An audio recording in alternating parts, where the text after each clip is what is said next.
So to keep a fragile horse stable, you've got to almost look like the horse that is having a good day all day, every day. I'm happy. The more you look like a horse manager, the more you look like that instability affects you. So you don't want his instability to make you manage him more. Yeah? He's got to learn to manage himself. So something you can think about when you're standing around him is when you're interacting with him, you're interacting with him. When you're not, you're not.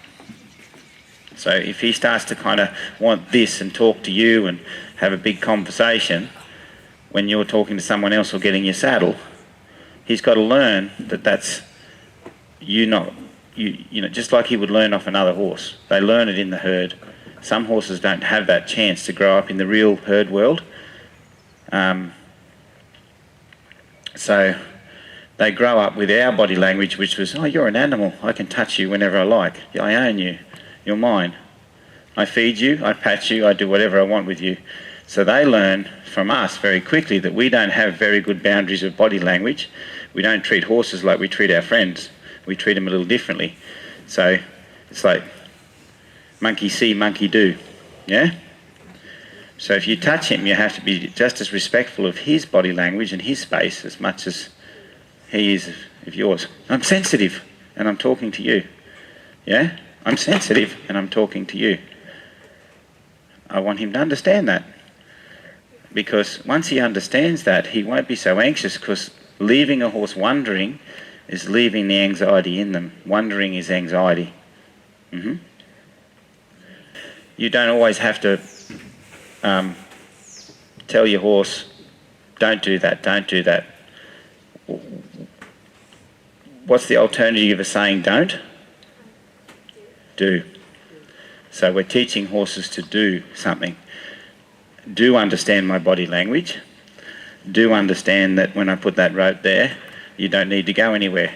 Okay? So what I want you to think about when you're with him, just in the normal small spaces and things like that, ask him a question before you go and do what you do. Don't leave him hanging there wondering. So be thoughtful of all those little interactions. So if you're going to go and pick up your saddle, you've said, I want you to stand with the rope. Yeah? So those little interactions, you're going to walk over here and you're going to say, I want to work on my saddle here. And he learns that when that rope goes quiet, he can stay with that. And because you've asked him something, this is his responsibility. If you leave them wondering, then you're going, get out of my space, stop doing that, stop doing that. And you're telling them to stop doing something, but they didn't know what you wanted to do. Everything is a question that has an answer, and you have to really be thoughtful of that. That's the hardest thing the hardest thing I still like, because we're so busy in our minds, we forget to give the horse something to do. When we go and do something, we leave them wondering. So I've thoughtfully said to him, I want you to stand there with that rope.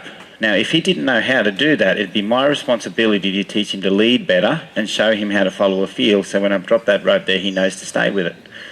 But right now, I'm just showing you things that you can improve his understanding around people. And that'll stop him wondering, and wondering causes gazing.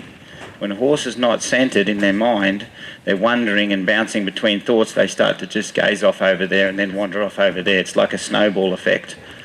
Okay, so in scary environments, that's the opportunity to get him a little centred. That'll do there. I'd probably tend to use the flag so I don't look like a jack-in-the-box jumping up and down. The reason on a troubled horse I'd use the flag opposed to this is because if a horse has been beaten up by people all their life, one jump in the air is just a big threat to them. And those horses need a very quiet, calm person just to go, I'm here for you. So I might do that so I can keep my body language, yeah, nice and calm. It's okay to be scared of a flag. It's not okay to be scared of us.